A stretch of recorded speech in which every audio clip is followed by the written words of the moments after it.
Me llamo Alfonso Becci de Andrés, nacido en la costa norte colombiana, en la ciudad de Santa Marta.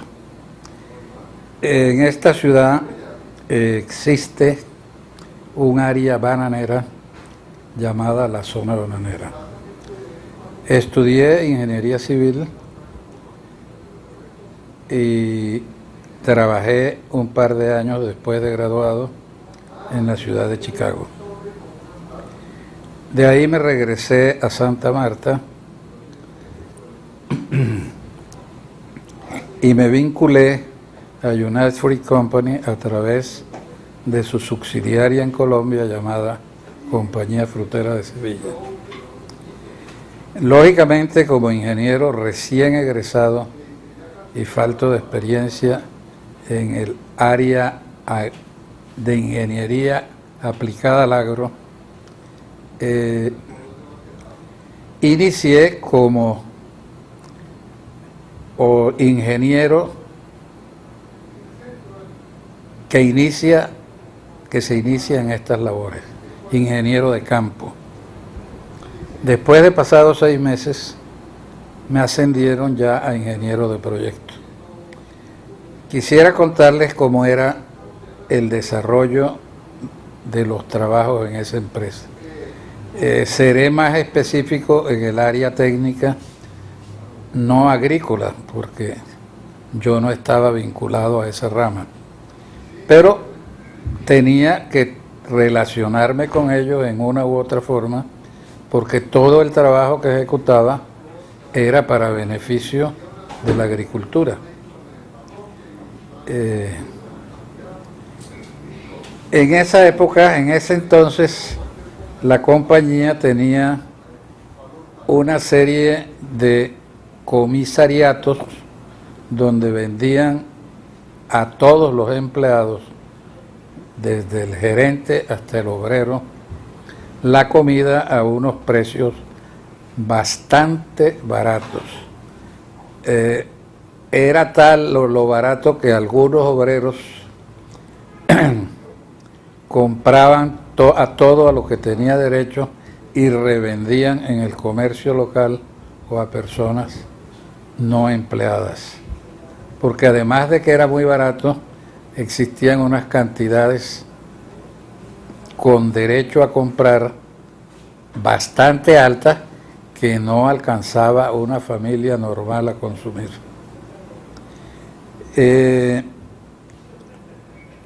Teníamos unos dispensarios donde había permanentemente médicos y enfermeras las 24 horas distribuidos en el área bananera.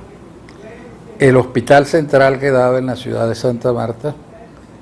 El segundo en categoría estaba en la población de Sevilla, en la zona bananera. En ese lugar residía yo inicialmente en una casa de solteros. Posteriormente, que contraje matrimonio, ya me asignaron una casa sin ningún costo para mí. Me pagaban casa, luz, agua. A los obreros le daban igual. Vivían algunos en casas y otros en campamentos, una especie de barracas. En las barracas normalmente vivían los solteros. Los casados se procuraba que le dieran casas. ¿Y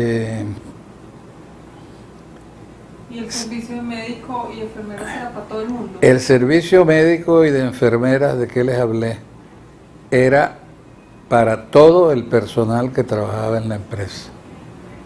No importaba su posición laboral dentro de ella.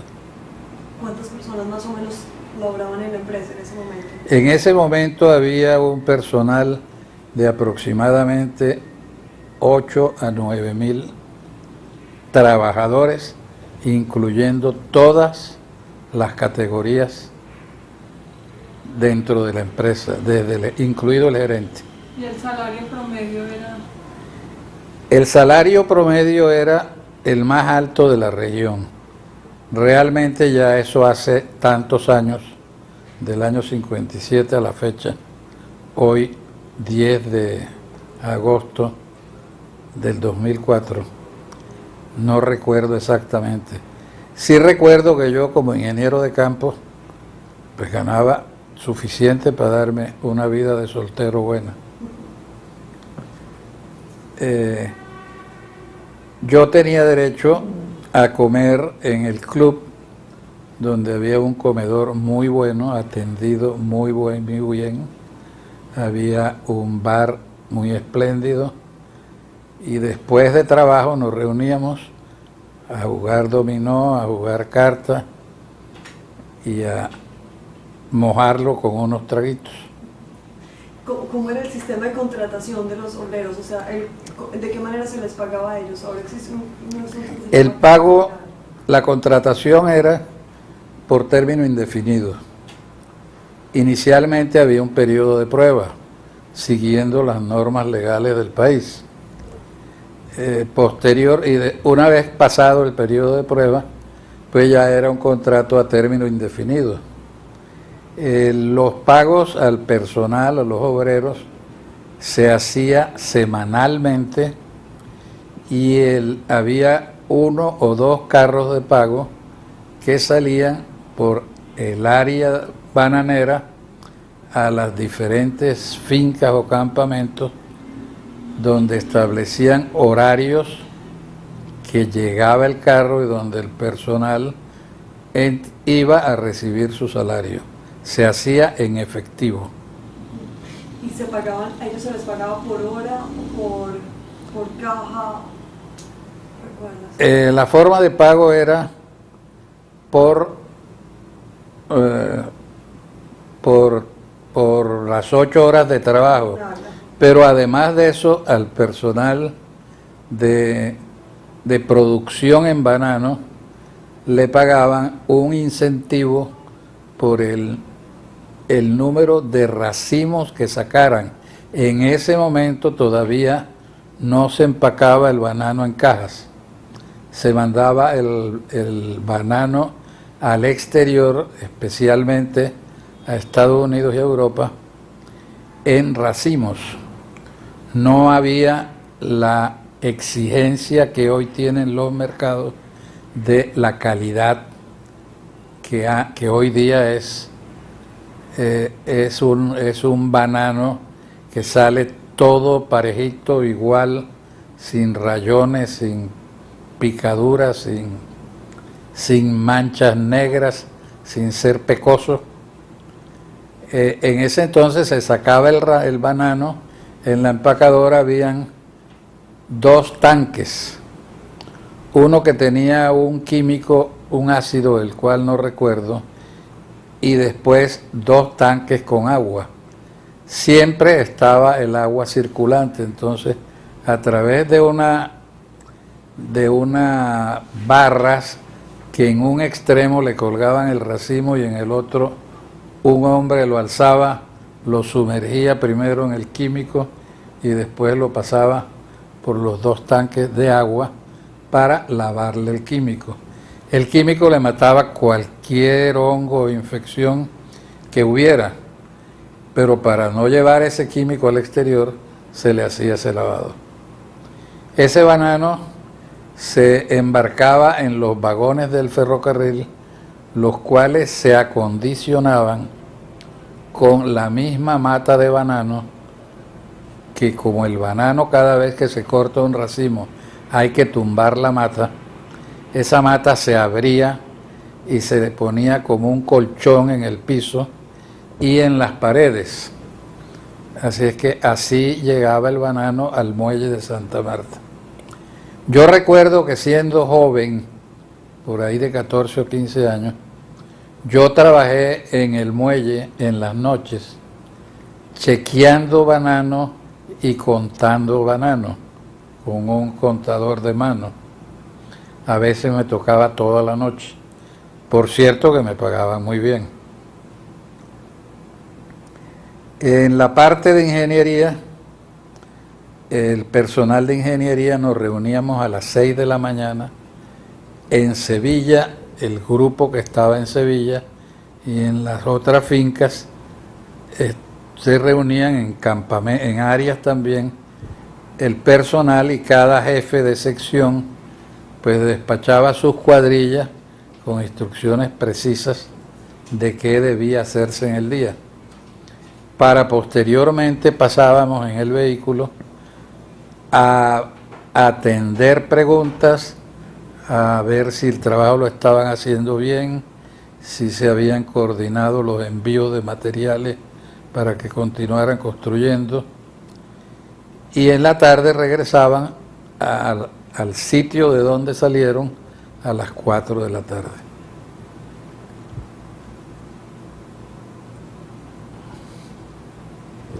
¿Qué más podría contar? ¿Cómo eran las relaciones con el sindicato en ese entonces? Las relaciones con el sindicato, relativamente había algo de tensión, porque la zona bananera sufrió una huelga en la cual hubo muertos. Eso fue muchos años antes de esto. Entonces se crearon los sindicatos bastante beligerantes. Con el correr de los años se fueron aplacando, pero siempre existía la tensión, porque los directivos sindicales, que yo personalmente llamo los políticos de overol, ponían a las empresas en condiciones de emigrar e irse, y eso fue lo que pasó 4 años después de haber entrado yo a trabajar. 4 años después cada día había más exigencias, pedían más cosas, no estaban satisfechos con todo lo que se les daba. Me olvidaba contarle que tenían escuelas con profesores y profesoras graduados en las normales para niños. ¿Eso por qué se acabó? Se acabó porque se fue la empresa. Entonces, a mí me mandaron, yo trabajé en el área de aerofotografía. Fotografiamos toda la zona bananera. Después aprendí, porque eso no lo había estudiado, a controlar en el vuelo. Iba en el puesto de copiloto, controlando velocidad y temperatura, y eso me servía para aplicar fórmulas que me permitía hacer las ampliaciones de la foto a escala, y llegamos a tal precisión que prácticamente con una escala o a través de una escala podíamos lograr calcular el área de la finca que habíamos marcado. De ahí me mandaron a la región de Urabá. En ese entonces en Colombia las carreteras estaban bastante malas. Llegamos para atravesar el río Magdalena, había un ferry boat, y llegábamos a Barranquilla, de Barranquilla a Cartagena. Ese solo viaje me costó 10 o 12 horas. En Cartagena dormimos hasta las 4 de la mañana. De ahí salimos para Medellín. Ese viaje duró 22 horas. La carretera mala, en el pick-up que íbamos, un Willys de 1 tonelada, llevábamos 2 toneladas con planta eléctrica, todo el equipo de aerofotografía, todo el equipo de topografía. Íbamos un ingeniero holandés y yo. Él llegó a Medellín enfermo. Me tocó buscarle médico y ahí tuvimos que demorar 2 días mientras él se ponía bien. Después salimos de Medellín a Turbo, a un hotel llamado Hotel de Turismo, que daba frente al mar. Lamentablemente esa era la situación del país. No había luz, la bomba estaba dañada del agua, un mosquitero terrible. Entonces llegamos después de 14 o 15 horas de viaje a conectar la plantica que teníamos nosotros y a reparar la bomba para podernos dar un baño. Mi misión en Turbo era hacer trochas. Allá conseguimos, por avión nos llegaron topógrafos y allá conseguimos obreros para trabajar en topografía. Nos internábamos en una trocha y salíamos 10 o 15 días después. Diariamente sobrevolaba un avión de la empresa, un Cessna monomotor, y nos ubicaba.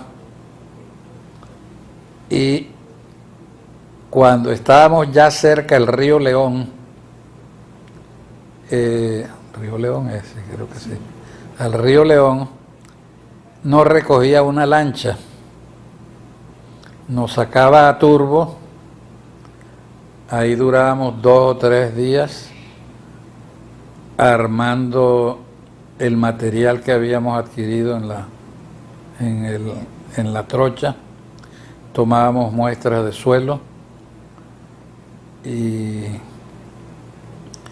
el personal le dábamos libre, lo citábamos para 1 o 2 días antes y volvíamos a armar la expedición de nuevo. No podíamos llevar carnes, sino que llevábamos animales vivos. Llevábamos gallinas y que llevábamos cerdos. Y íbamos sacrificando a medida que íbamos necesitando. ¿Cuántos trabajadores eran? Eran una cuadrilla de más o menos 8 personas. Abriendo camino. Abriendo trocha. Inicialmente nos fuimos con motosierras, nos llevábamos unas pastillas para el paludismo que nos daba la empresa. De noche hacíamos guardia para los animales, las fieras que pudiera haber, que había. Dormíamos en hamacas con toldo.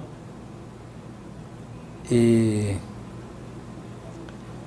a mí personalmente lo recuerdo como una cosa muy interesante, una experiencia buena en la vida. Recuerdo que algunas personas que se hicieron amigos mías me decían: ingeniero, ¿dónde quiere que le cerque? A usted no le va a costar nada. Yo no acepté. Quien me reemplazó a mí se aceptó y se volvió un bananero. Y no le costó nada a la tierra, eso era baldío. Me vine aquí a Sevilla, porque ahí vivía, y de ahí un 24 de diciembre o 31 ya estaban despidiendo gente. Me llamó el jefe de ingenieros, el ingeniero Charlie Richel, y me dijo: Alfonso tiene 2 opciones. O se va para el río Lebrija a explorar petróleo,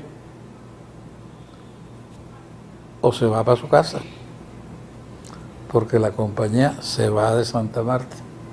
¿Cuáles fueron las razones que dieron para Las razones por las cuales la compañía decidió irse, aun cuando ellos siempre anunciaron la parte laboral que cada día estaba más difícil, lo cual era verdad. Creo yo que también hubo algo de los mercados internacionales, pero la verdad era que ya era casi imposible la parte laboral. Para que la gente trabajara había que darle trabajo por destajo. A mí una vez me llamó el gerente Jack Strange a decirme que estaba regalando la empresa. Le dije: ¿cómo así? Me dice: pues resulta que aquí vino el sindicato que quiere que todos los obreros de la compañía frutera trabajen por contratos así como los da usted. ¿Y eso haciendo qué? Me dice: haciendo esas zanjas que usted tiene que hacer para instalar riegos. Porque entre otras cosas, el primero que diseñó y construyó riego por aspersión en la zona bananera fui yo.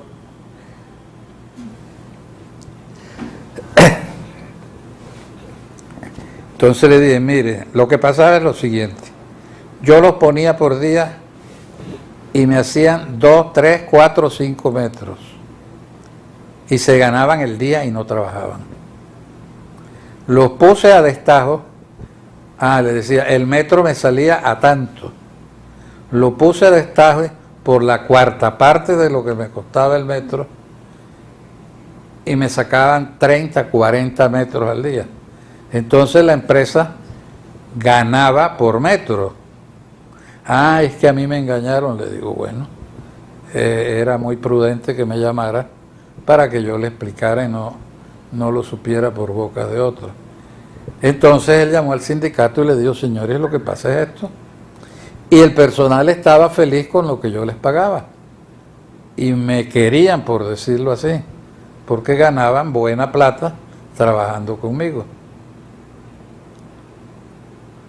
Así es que esa fue mi primera etapa, en términos generales, en la Compañía Frutera de Sevilla. Recuerdo que estando allá me casé con la que es mi esposa, y estando allá nació el primer hijo. Y cuando salí, ya venía el segundo en camino. Después me dediqué a mi actividad profesional en la ciudad de Santa Marta. No miento, al mes de haberme retirado me llamó nuevamente la compañía a darme por contrato unos trabajos, porque tenían que entregarle al gobierno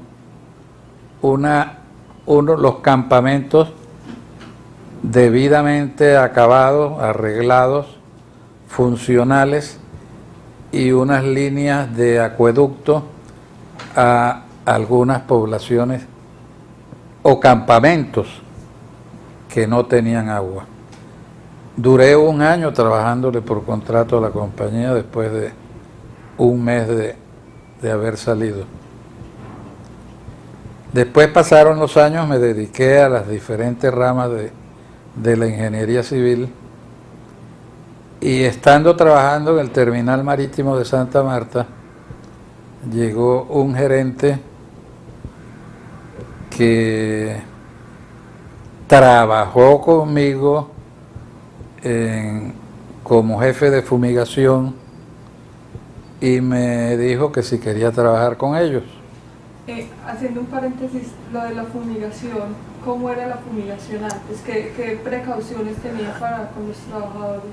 La fumigación, la verdad era que no se tomaban muchas precauciones. Todavía no habían las normas ni se conocían mucho los efectos que pudieran producir la fumigación. Cuando yo llegué, se fumigaba con un producto llamado caldo bordelés, que era a base de sulfato de cobre y agua.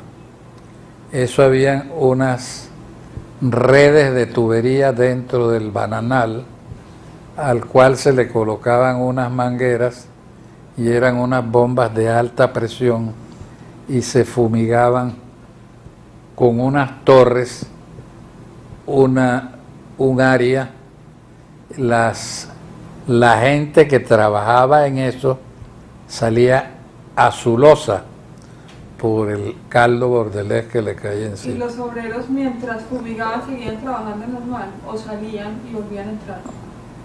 Cuando estaban fumigando en el área de fumigación salían, pero el que fumigaba estaba adentro.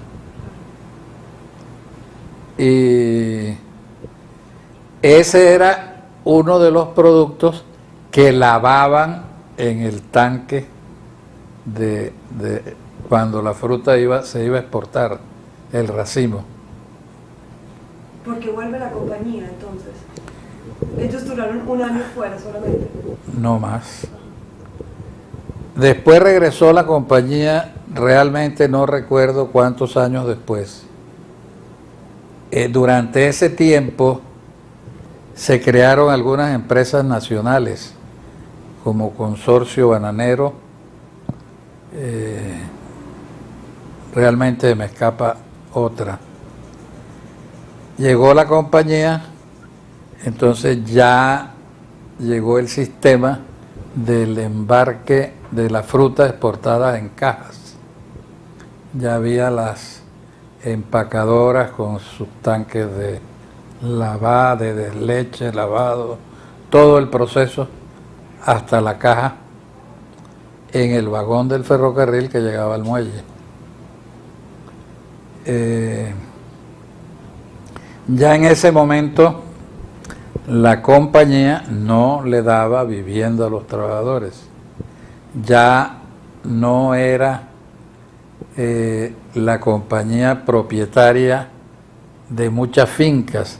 Las fincas de la compañía casi todas estaban en el distrito de Sevilla. Esa la manejaba un señor de apellido Beers, norteamericano, y la otra área era de productores, que ya era más grande. Cuando yo entré por segunda vez estaba... La segunda vez yo trabajaba en Puertos de Colombia como director de obras civiles del terminal de Santa Marta. Y allá me fueron a buscar, pedí licencia por 15 días. Vino un norteamericano, el señor Bill Wade, que era jefe de ingenieros a nivel mundial de Chiquita. Prácticamente me hizo un examen. Después mandaron a otro ingeniero, Ricardo Gómez, de Costa Rica, quien trabajó en Turbo también, y me hizo otro examen. No me sentaron a hacerme un examen, pero el concepto de ellos sobre mí pesaba mucho para que me dieran un contrato.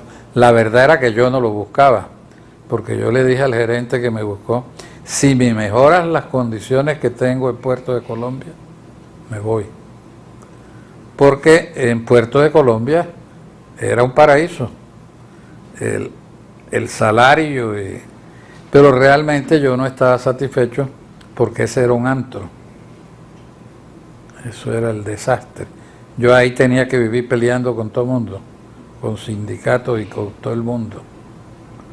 Recuerdo una anécdota que una vez me llama uno de los gerentes a la gerencia: Alfonso, vente acá un momento. Me dice, bueno, yo quiero que tú me manejes la sección de aseo. Le digo, oye, pero si yo soy un ingeniero, ¿yo qué tengo que ver con aseo? Me dice, es que eres la única persona en quien confío aquí. Le dije, bueno, yo te lo voy a aceptar, pero con una condición: que ni tú, que eres el gerente, me pidas un artículo de aseo sin el visto bueno mío. Porque yo ya sabía que era un... Llegué hoy, me dijo, y delante de mí le dictó la carta a la secretaria para todos los jefes, que la única persona que podía manejar ese servicio era yo. Eso me trajo como consecuencia que un día, sin saberlo, me pararon toda mi sección, el sindicato, y se me metieron a la oficina. Ajá, ¿qué pasa? Que usted tiene a las aseadoras que no les dan los elementos y les exigen que trabaje. Le digo, un momentico, cogí al más guapo de ellos.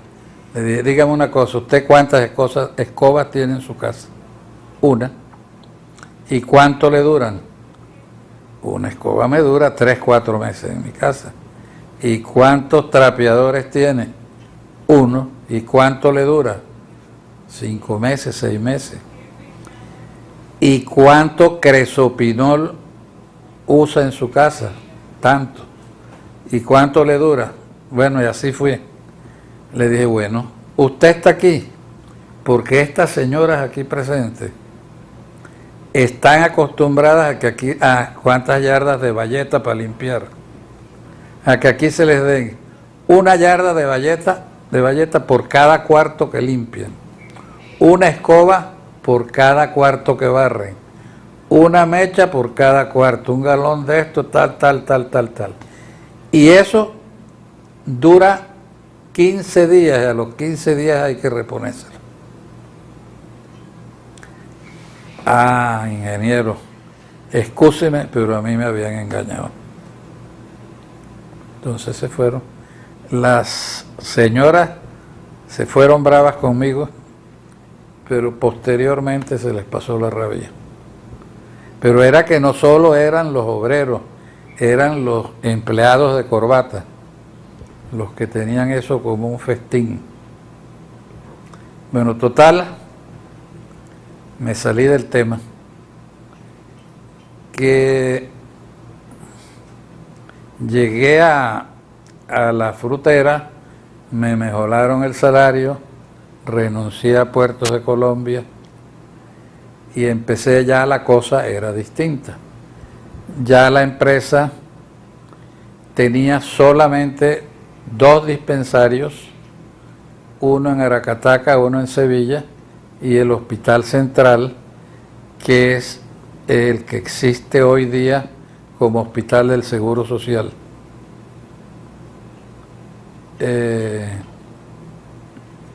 Siempre se les prestaba el servicio de transporte a los enfermos para traerlos, pero ya los obreros no tenían todas las dádivas o servicios que tenían en los años 57 cuando estuve por primera vez. Y con respecto a esos cambios que fueron más, digamos que negativos para el trabajador, pues, un deterioro, ¿qué posición tuvo el sindicato?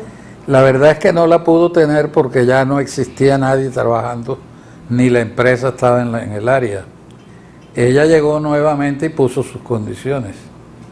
Si usted quiere trabajar, estas son mis normas. ¿Y no hubo mucha huelga y mucho revuelco los trabajadores que estuvieron trabajando? Realmente no, porque en el fondo un alto porcentaje de trabajador, y en especial los que trabajan, los que no son vivos y perezosos, se dieron cuenta que habían matado una gallinita de huevos de oro y pasaron un tiempo trabajando con productores que daba lástima ver dónde vivían y cómo los mantenía. Yo recuerdo que un personaje local tenían dentro del bananal, en 4 palos y paja encima, a una familia con 6 hijos y no tenían ni una letrina. Tenían que salir al bananal a hacer sus necesidades, expuestos a una culebra o a cualquier elemento que los atacara. Así es que en la mayoría de los casos, como la historia se transmite de padre a hijos y de hermanos a hermanos, se dieron cuenta que por llevar a la empresa al extremo de pedirle, ella decidió por acabar el negocio y se fue. Le pagó a todo mundo sus prestaciones, a nadie le quedó debiendo y se fueron. Cuando volvió, dijo, bueno, estas son mis reglas de juego. El que quiera, bienvenido. El que no, no. Había sindicato. Yo recuerdo que cuando me retiré, hasta una carta conservo por ahí, lamentando mi retiro. Y se trabajaba mucho mejor sin el temor de que de pronto le dejaran tirado a uno el trabajo, porque si no, cuando estaba en lo más álgido se le paraban a que le resolviera como ellos querían. Y los jefes teníamos normas y teníamos presupuestos hechos que no podíamos salir con que me costó el doble. Así es que, pero en términos general, ahí se cambió la fumigación por la fumigación aérea. Se tenía un bandereo humano con unos postes, unas varas que en el extremo tenían una bandera, que era por donde debía pasar el avión. Esa gente le caían en el organismo todo el producto ese. Ahí se presentaron demandas, yo creo que con razón, pero la verdad que yo no sé si ya eso era sabido en otros países o qué, pero la empresa tuvo que pagar demandas, no solo aquí, sino en otros países.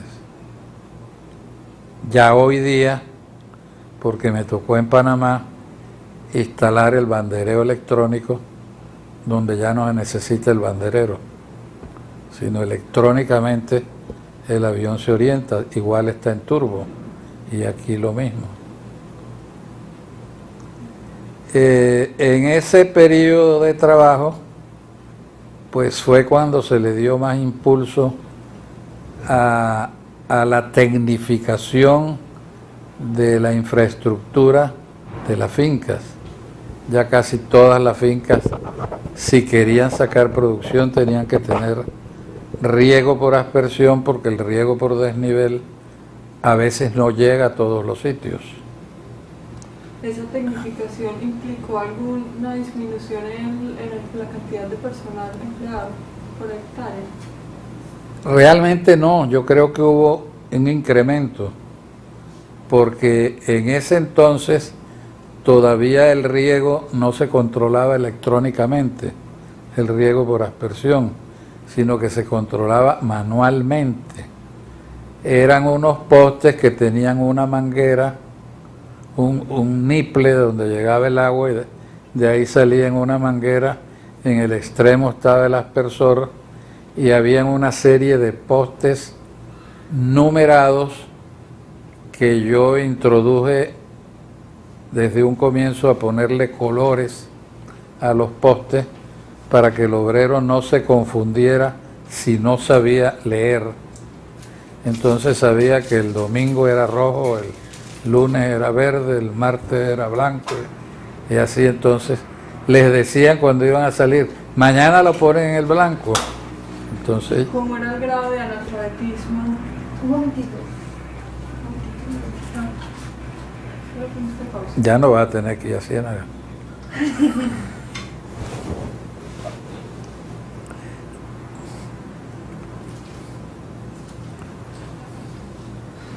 Ahorita nos refrescamos. Hace calor y es que se nos dañó el día antes de irnos y no ha venido el hombre a arreglarlo, para abrir la ventana para que circule el aire. Qué impresionante estas historias, ¿no? Algo hecho en esta vida. Sí. Yo me imagino. Qué rico lo de las trochas, qué envidia.